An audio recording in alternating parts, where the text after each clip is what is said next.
বিরোধী আন্দোলনের নামে তাণ্ডব চালিয়েছে বিএনপি জামায়াত, বললেন প্রধানমন্ত্রী। পঙ্গু হাসপাতাল, সেতু ভবন ও দুর্যোগ অধিদপ্তর পরিদর্শন। সহিংসতায় জড়িতদের ধরতে দেশ জুড়ে পুলিশি অভিযান, 10 দিনে গ্রেফতার 6,500। রাজধানীতে এলাকা ভাগ করে চলছে ব্লক রেড। নতুন শিক্ষাক্রমে অসন্তুষ্ট শিক্ষার্থী অভিভাবক, পূর্বের মূল্যায়ন বহাল রাখার অনুরোধ। আগের চেয়ে বেশি কার্যকর হতে পারে মন্তব্য শিক্ষকদের। এবং কঠোর নিরাপত্তায় চলছে পায়রা বন্দরের কার্যক্রম, প্রথম জেটির অসমাপ্ত কাজও চলমান। জাহাজ থেকে পণ্য খালাসে ব্যস্ত শ্রমিকরা।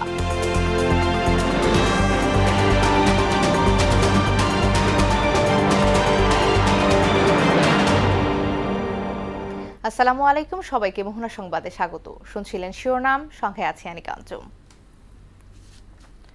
এবার বিস্তারিত। দেশকে অর্থনৈতিকভাবে পঙ্গু করতে বিএনপি জামায়াত কোটা বিরোধী আন্দোলনের নামে ষড়যন্ত্র ও তাণ্ডব চালিয়েছে বলে মন্তব্য করেছেন প্রধানমন্ত্রী শেখ হাসিনা। সকালে সম্প্রতি সহিংসতা ও তাণ্ডবে আহতদের দেখতে ও চিকিৎসার খোঁজ খবর নিতে রাজধানীর পঙ্গু হাসপাতালে যান তিনি। সরকার প্রধান এ সময় প্রশ্ন রাখেন, সব দাবি মেনে নেওয়ার পরেও এত ভয়ঙ্কর তাণ্ডব ও আন্দোলনটা কিসের? দেশের উন্নয়ন আর মানুষের জন্য কাজ করাই কি অপরাধ? পরে ক্ষতিগ্রস্ত মহাখালীর দুর্যোগ ব্যবস্থাপনা অধিদপ্তর, পুড়ে যাওয়া এলিভেটেড এক্সপ্রেসওয়ে, টোল প্লাজা এবং সেতু ভবন পরিদর্শন করে ধ্বংসলীলা দেখে আবেগ আপ্লুত হয়ে পড়েন প্রধানমন্ত্রী শেখ হাসিনা। প্রতিবারই পুলিশের উপর আঘাত, পুলিশের হত্যা, মানুষ মেরে ঝুলিয়ে রাখা, পুলিশ মেরে ঝুলিয়ে রাখা, গাজীপুরে আমাদের কর্মী মেরে ঝুলিয়ে রাখা, এটা কি ধরনের রাজনীতি? আমরা চাই না। যেখানে দাবি করেছে প্রত্যেক দাবি আমরা মেনে নিয়েছি। আর মামলা তো তাদের না, আমার করা প্রজ্ঞাপন হাইকোর্ট বাতিল করে দেয়। সরকারের পক্ষ থেকেই তো আমরা আপিল করি এবং ওই হাইকোর্টের সে রায় সেটা স্থগিত করে দেওয়া হয়। তাহলে তো আবার কোটা থেকে যায়। তাহলে আন্দোলনটা কিসের জন্য ছিল? মহাখালীর সেতু ভবনে ব্যাপক তাণ্ডব চালিয়েছে দুর্বৃত্তরা। সেখানকার বর্তমান চিত্র জানাচ্ছেন সহকর্মী শামীমুজ্জামান চৌধুরী। বনানীর প্রধান সড়কের পাশে দৃষ্টিনন্দন 14 তলা এই ভবনটি পুরোটি এখন ধ্বংসস্তূপ। দুর্বৃত্তরা দফায় দফায় হামলা চালায় এ ভবনে এবং এক পর্যায়ে তারা এই ভবনটিতে আগুন ধরিয়ে দেয় এবং আগুন ধরানোর পরে এখানকার পার্কিং করা যে 53টি গাড়ি ছিল, সেই 53টি গাড়ির পুরোটাই কিন্তু পুড়ে ভস্মীভূত হয়ে যায়। এবং আমি এই ভবনটি ঘুরে দেখেছি, এই ভবনের 1 থেকে 3 তলা পর্যন্ত পুরোটাই কিন্তু পুড়ে গিয়েছে এবং গুরুত্বপূর্ণ মালামাল যেটি ছিল সেটি লুট করা হয়েছে। এবং এই আপনি নিশ্চয়ই যে গাড়িগুলো দেখতে পাচ্ছেন, এই গাড়িগুলো কিন্তু সরকারি কর্মকর্তা কর্মচারীদের গুরুত্বপূর্ণ দাপ্তরিক কাজে কিন্তু ব্যবহার করা হতো এবং সরকারি কর্মকর্তা কর্মচারীরা সরকারি কাজে এক জায়গা থেকে অন্য জায়গায় এই গাড়িতে করে যেত। এবং একই কায়দায় কিন্তু এই মহাখালীর আরও একটি ভবন রয়েছে, দুর্যোগ ব্যবস্থাপনা অধিদপ্তর, সেখানেও কিন্তু দফায় দফায় হামলা চালানো হয় এবং এক পর্যায়ে সেখানেও আগুন ধরিয়ে দেওয়া হয় এবং সরকারি ওখানে বেশ কয়েকটি গাড়ি সেখানে পুড়িয়ে দেওয়া হয়। এবং মহাখালীর যে টোল প্লাজা, এলিভেটেড এক্সপ্রেসওয়ে যে টোল প্লাজা, সেই টোল প্লাজাতে কিন্তু আগুন দেওয়া হয়। আপনারা নিশ্চয়ই দেখতে পাচ্ছেন যে ভস্মীভূত পুড়ে যাওয়া যে গাড়ির ধ্বংসাবশেষ এবং গাড়িতে কিন্তু কিছুই নেই, শুধু গাড়ির বডিটা পড়ে রয়েছে। এবং এই গাড়িতে করে কিন্তু সরকারি কর্মকর্তা কর্মচারীরা তাদের দাপ্তরিক কাজ এবং এক জায়গা থেকে অন্য জায়গায় যাওয়া আসা করত। এবং এই দৃষ্টিনন্দন যে ভবনটি ছিল সেতু ভবন, এই সেতু ভবনটি এখন কিন্তু পুরোটাই আসলে এই অগ্নিসংযোগের পরে দফায় দফায় হামলার পরে এই ভবনটি পুরোটাই এখন ধ্বংসস্তূপে পরিণত হয়েছে। তো সব মিলে যদি বলি যে রাজধানীর অন্য যে জায়গায় হামলা চালিয়ে যেরকম ক্ষতিগ্রস্ত করা হয়েছে, এখানেও আসলে কি পরিমাণ ক্ষতি হয়েছে সেটি এই মুহূর্তে নিরূপণ করা সম্ভব নয়। এবং এটি আসলে তদন্ত কমিটি গঠন করে দেওয়া হয়েছে। তদন্ত কমিটি রিপোর্ট দেওয়ার পরে আসলে বোঝা যাবে যে এই ভবনে কি পরিমাণ ক্ষতি হয়েছে। এবং এখন যে দৃষ্টিনন্দন যে মহাখালীর যে ভবন, সেতু ভবন, এই সেতু ভবনটি কিন্তু এখন 1 থেকে 3 তলা পর্যন্ত পুরোটি পুড়ে গিয়েছে এবং 53টি গাড়ি কিন্তু এই মুহূর্তে ধ্বংসাবশেষ পড়ে রয়েছে। নাশকতাকারীদের ধরতে সারা দেশে সাঁড়াশি অভিযান পরিচালনা করছে আইনশৃঙ্খলা বাহিনী। গত 10 দিনে 5 শতাধিক মামলায় গ্রেফতার করা হয়েছে প্রায় 6,500 আসামিকে। র্যাবের অভিযানে আটক করা হয়েছে 290 জনকে। এদিকে প্রতিটি সহিংসতার ঘটনায় জড়িতদের শনাক্ত না করা পর্যন্ত এই অভিযান চলবে বলে জানা গেছে। বিস্তারিত জানাচ্ছেন আফরিন পপি। শিক্ষার্থী আন্দোলনকে ঘিরে বিক্ষোভ, সংঘাত, ব্যাপক ভাঙচুর, সংঘর্ষ, অগ্নিসংযোগ ও তাণ্ডব চালায় দুষ্কৃতিকারীরা। শতাধিক প্রাণহানির ঘটনায় কঠোর অবস্থানে আইনশৃঙ্খলা বাহিনী। দুর্বৃত্তদের ধরতে রাজধানী সহ সারা দেশে সাঁড়াশি অভিযান চালাচ্ছে তারা। গত 10 দিনে 5 শতাধিক মামলায় গ্রেপ্তার করা হয়েছে 6,500 আসামিকে। শুধু ঢাকাতেই এই সংখ্যা প্রায় 2,500। গ্রেপ্তারকৃতদের মধ্যে বিএনপি জামায়াতের নেতাকর্মীরাও রয়েছেন। নাশকতার ঘটনায় চট্টগ্রামে 18টি মামলা হয়েছে, গ্রেপ্তার করা হয়েছে প্রায় 500 জনকে। সিলেটে 10টি মামলায় গ্রেপ্তার করা হয়েছে 135 জনকে। রাজশাহী বিভাগে 67টি মামলায় গ্রেপ্তারের সংখ্যা প্রায় 1100। এর রাজশাহী শহরেই 14টি মামলায় 702 জনকে গ্রেপ্তার করা হয়েছে। জানা গেছে, রাজধানী সহ বিভিন্ন জেলায় প্রতিদিনই দেওয়া হচ্ছে ব্লক রেইড। ভিডিও ফুটেজ ও স্টিল ছবি দেখে দুষ্কৃতিকারীদের শনাক্তের চেষ্টা করছে আইনশৃঙ্খলা বাহিনী। এদিকে পুলিশের মনোবল ভেঙে দিতেই সারা দেশে পরিকল্পিতভাবে হামলা চালানো হয়েছে বলে জানিয়েছেন ডিবি প্রধান হারুনার রশিদ। পুলিশকে যদি ডিমোরালাইজ করতে পারে তাহলে বোধহয় তাদের যে আন্দোলন তারা মনে করেছিল যে তারা সাকসেস হবে, এবং তারা মনে করেছিল পুলিশকে মনোবল ভেঙে দিয়ে পুলিশকে যদি হত্যা করতে পারে তাহলে পুলিশ হয়তো পিছিয়ে যাবে। তখন তারা এই রাষ্ট্রকে, গণতান্ত্রিক সরকারকে তারা অকার্যকর রাষ্ট্রে পরিণত করবে। তত্ত্বের ভিত্তিতে আরও যারা যারা বাংলাদেশের যেখানে লুকিয়ে আছে সেখান থেকে আমাদের তাদেরকে ধরে এনে আমরা আইনের আওতায় এনে বিচারের মুখোমুখি আমরা দাঁড় করাবই। প্রতিটি সহিংসতার ঘটনায় জড়িতদের শনাক্ত না করা পর্যন্ত এ অভিযান অব্যাহত থাকবে বলেও জানান তিনি। আফরিন পপি, মোহনা সংবাদ। দর্শক, এবার চলে যাচ্ছি চট্টগ্রামে। কারফিউ শিথিল অবস্থায় বন্দর নগরীর সার্বিক পরিস্থিতি জানাচ্ছেন সহকর্মী সুমন কুমার দে। আমি এই মুহূর্তে অবস্থান করছি চট্টগ্রাম নগরীর কাজিরগড়ি এলাকায়। আমরা সকাল থেকে চট্টগ্রামের বিভিন্ন এলাকায় গিয়েছি, অর্থাৎ Muradpur 2 number gate, oxygen, city gate, new market, Agrabad সহ বিভিন্ন এলাকায় ঘুরেছি। আমরা ঘুরে দেখেছি, অর্থাৎ আজকে সকাল 6টা থেকে রাত 8টা পর্যন্ত কারফিউ শিথিল থাকবে এবং প্রতিটা মোড়ে মোড়ে আইনশৃঙ্খলা রক্ষাকারীর বাহিনীর সদস্যরা তারা সতর্ক অবস্থানে রয়েছে।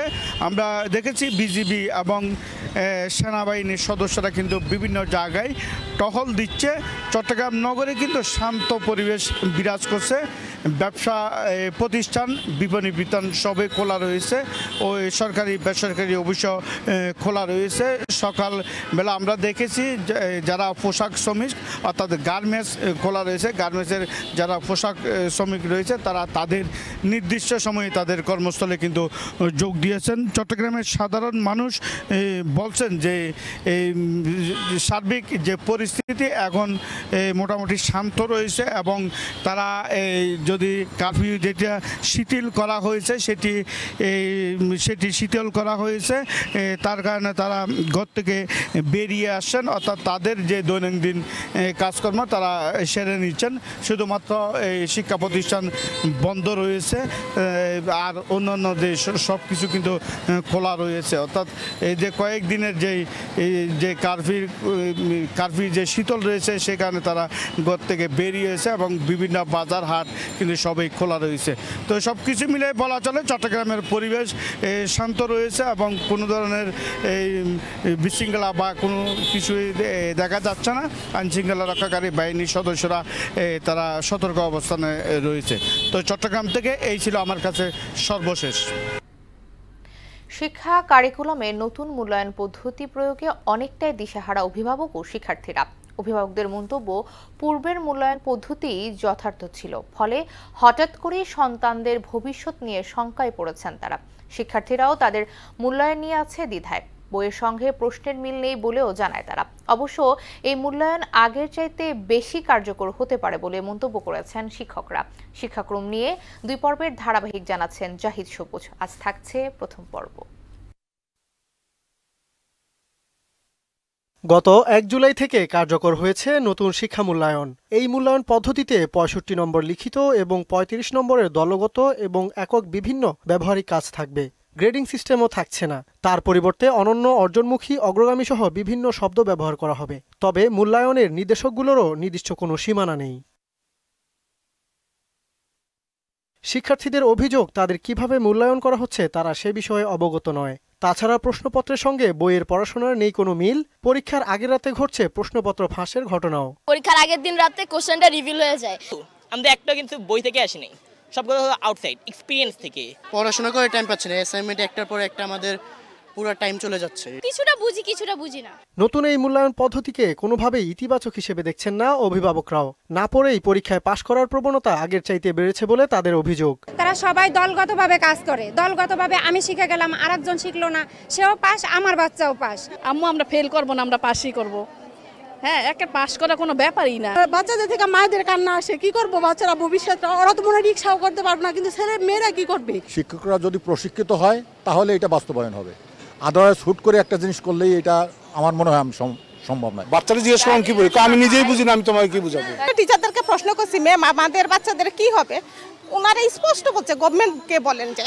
অবশ্য নতুন মূল্যায়ন যৌক্তিক এবং শিক্ষার্থীদের আগের চাইতে আরো দক্ষ হতে সাহায্য করবে বলে জানান রাজধানীর বিভিন্ন স্কুলের শিক্ষকগণ। সুন্দর করে লেখা, নিজের কাজটা বোঝা, নিজের ভিতরে সৃজনশীলতাও কিন্তু বের হয়ে আসছে। যেভাবে আমরা প্রশিক্ষণ নিয়ে এসেছিলাম সেভাবে আমরা বাচ্চাদের তৈরি করেছি। অনেক বাচ্চারা ছিল যারা অনেক দুর্বল ছাত্রছাত্রী, তারা এখন অনেক বিষয়ে অংশগ্রহণ করতে পারছে। প্রয়োজনীয় উপকরণের ঘাটতির কথা স্বীকার করে তারা জানান, দেশের প্রত্যন্ত গ্রামাঞ্চলে কার্যকরভাবে প্রয়োগে আরও কিছুটা সময় নেওয়া যেত। ব্যত্যয় ঘটবে প্রয়োগ করার ক্ষেত্রে, ইনফ্রাস্ট্রাকচার, আমার আদার সাপোর্টিং এলিমেন্টস, এগুলোতে হয়তো ডিফার করবে একটু।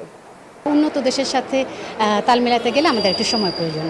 এক রাতের মধ্যে এতগুলো স্টুডেন্টের জন্য প্রশ্ন ব্যবস্থা করা, সেইখানে একেবারে প্রান্তিক শিক্ষার্থীর হাতে এইভাবে প্রশ্ন যাওয়াটা আমার কাছে মনে হয়েছে একটু চ্যালেঞ্জিং। প্রায়োগিক ফলাফল না দেখেই অভিভাবকরা হতাশ হয়ে পড়েছেন বলেও জানান তারা।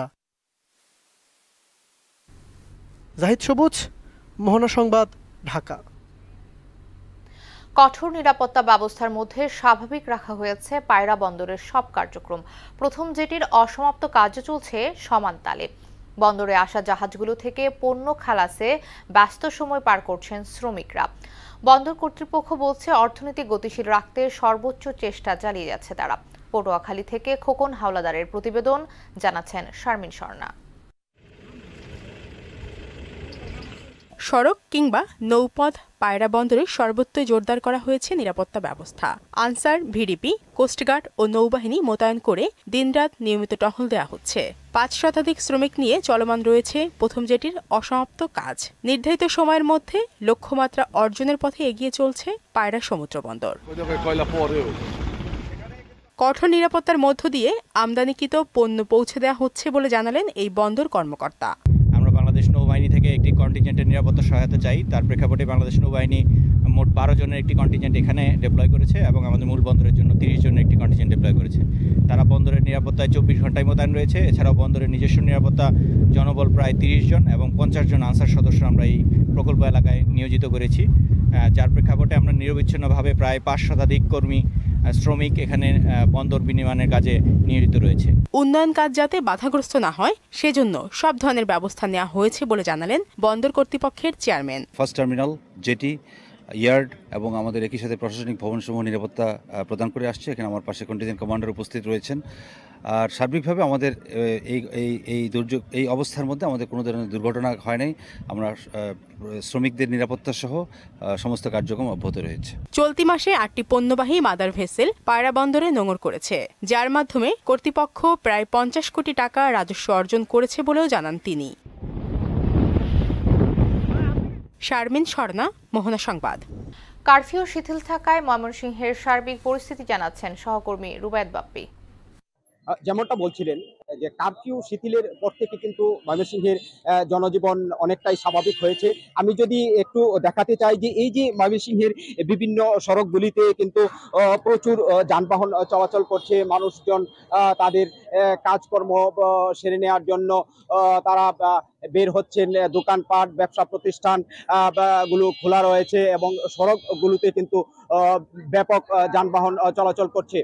তো আপনারা দেখতে পাচ্ছেন যে ময়মনসিংহ নগরীর যে প্রধান যে সড়ক, সেই সড়কগুলিতে কিন্তু ব্যাপক যানবাহনের উপস্থিতি লক্ষ্য করা গেছে এবং সাধারণ মানুষজন কিন্তু তাদের প্রয়োজন মেটানোর জন্য কিন্তু তারা ঘর থেকে বের হয়েছেন এবং তাদের কাজ কর্ম শেষ করে নিচ্ছেন।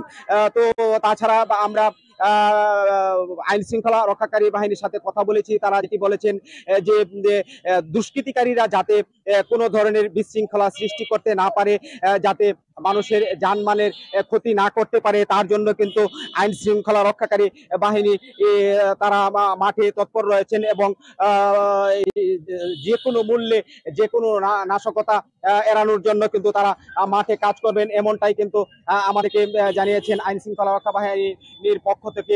তো দর্শক, আমি আছি এখন ময়মনসিংহের নতুন বাজার এলাকায়। সেই নতুন বাজার এলাকায় আপনারা দেখতে পাচ্ছেন যে ব্যাপক যানবাহন চলাচল করছে এবং জীবনযাত্রার মান কিন্তু অনেকটাই স্বাভাবিক রয়েছে। তবে আজ কিন্তু ময়মনসিংহের যে কারফিউ, সেই কারফিউ কিন্তু সকাল 7টা থেকে সন্ধ্যা 7টা পর্যন্ত শিথিল করা হয়েছে জেলা প্রশাসনের পক্ষ থেকে। তো এখন পর্যন্ত ময়মনসিংহে কোনো অপ্রীতিকর ঘটনা ঘটেনি।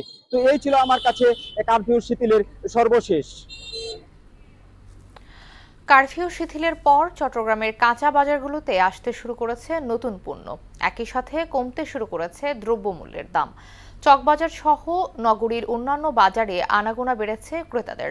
চট্টগ্রাম ব্যুরো থেকে রিয়াজ উদ্দিনের প্রতিবেদন, জানাচ্ছেন আফরিন পপি। শিক্ষার্থী আন্দোলন আর কারফিউয়ের প্রভাব কাটতে শুরু করেছে বন্দরনগরী চট্টগ্রামের কাঁচা বাজারে। ছুটির দিনে কিছুটা কমেছে নিত্যপণ্যের দাম। বিক্রেতারা আশা করছেন কারফিউ তুলে নিলে দ্রব্যমূল্যের দাম আরো কমে আসবে। কারফিউ তুলে দেওয়ার পরে এখন গাড়ি ঘোড়া চলতেছে, ওই অনুযায়ী দাম কমছে। গত 3 দিন আগের বাজার থেকে আজকে একটু শীতল হয়েছে। এখন হাড়ের মাংস 750, আর রান্নার মাংস 950। মালের দাম কেজিতে 20-30 টাকা কমে গেছে।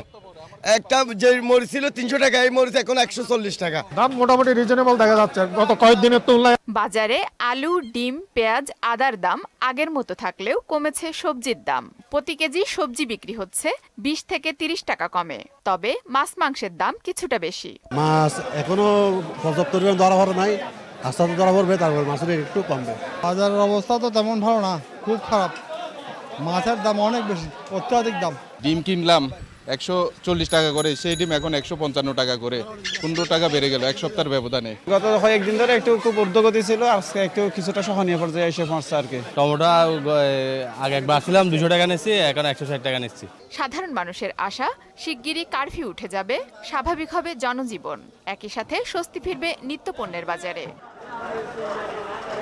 আফরিন পপি, মোহনা সংবাদ। 8 অঞ্চলে ঝড়ো হাওয়া সহ বজ্র বৃষ্টির আভাস দিয়েছে আবহাওয়া অধিদপ্তর। দুপুরে 60 কিলোমিটার বেগে ঝড় হতে পারে। সকালে আবহাওয়াবিদ ডক্টর মোহাম্মদ আবুল কালাম মল্লিকের দেয়া পূর্বাভাসে জানানো হয়, খুলনা, বরিশাল, পটুয়াখালী, নোয়াখালী, কুমিল্লা, চট্টগ্রাম, কক্সবাজার ও সিলেট অঞ্চলের ওপর দিয়ে ঘন্টায় 45 থেকে 60 কিলোমিটার বেগে অস্থায়ীভাবে দমকা ও ঝড়ো হাওয়া সহ বৃষ্টি ও বজ্র বৃষ্টি হতে পারে। নদীবন্দরগুলোকে 1 নম্বর সতর্ক সংকেত দেখতে বলা হয়েছে। দেশের বাইরের খবর। ইসরায়েলের হামলায় গাজায় নতুন করে 18 ফিলিস্তিনি নিহত হয়েছে। এ নিয়ে 39,175-এ উন্নীত হয়েছে প্রাণহানি। গেল 4 দিনে উপত্যকাটিতে 1,80,000 মানুষ নতুন করে বাস্তুচ্যুত হয়েছে বলেছে জাতিসংঘ। এদিকে ভয়াবহ দাবানলে পুড়ে ছাই কানাডার ঐতিহাসিক শহর জাসপার। ধ্বংসস্তূপে পরিণত হয়েছে আলবার্তা প্রদেশ। ওদিকে জাপানের রেকর্ড বৃষ্টিপাতে নিরাপদ আশ্রয়ে সরিয়ে নেওয়া হয়েছে কয়েক হাজার মানুষকে। ইস্তিয়াক হোসেনের ডেস্ক রিপোর্ট। ফিলিস্তিনিদের ধাওয়া দিয়ে মারতেই যেন মেতেছে ইসরায়েল। সবশেষ খান ইউনিস অঞ্চলে বিমান হামলা চালিয়ে আরো 18 ফিলিস্তিনিকে হত্যা করেছে তারা। এরই মধ্যে সেই অঞ্চল থেকে 4 দিনে 1,80,000 মানুষ সরে যেতে বাধ্য হয়েছে বলে জানিয়েছে জাতিসংঘ। ইসরায়েলি বোমাবর্ষণ থেকে বাঁচতে পরিত্যক্ত কারাগারেও আশ্রয় নিয়েছেন বহু ফিলিস্তিনি।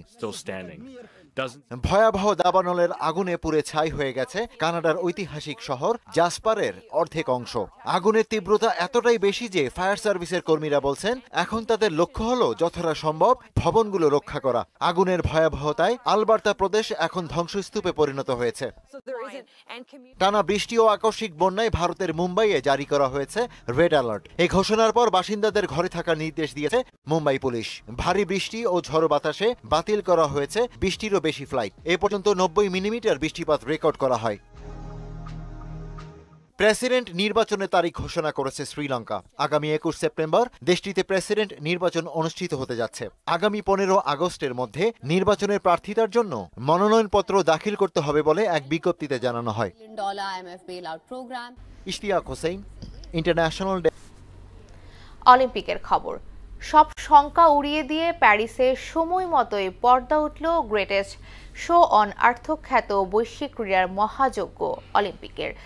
বাংলাদেশ সময় রাত 11:30টায় জমকালো অনুষ্ঠানের মধ্য দিয়ে পর্দা ওঠে 33তম অলিম্পিকের এই আসর। প্রথমবারের মতো এই আসরের উদ্বোধন হলো স্টেডিয়ামের বাইরে প্যারিসের প্রাণ সিন নদীতে, যেখানে ফুটিয়ে তোলা হয় ফ্রান্সের সংস্কৃতি আর ইতিহাসকে। 6 থেকে 7 হাজার অ্যাথলেট নৌকা ও বার্জে করে সিন নদীর 6 কিলোমিটার পথ পাড়ি দেন। উদ্বোধনী অনুষ্ঠানে অংশ নেন 3000 নৃত্যশিল্পী, সঙ্গীত শিল্পী ও বিনোদন কর্মী। শেষ করব মোহনা সংবাদ, যাবার আগে শিরোনামগুলো আরো একবার।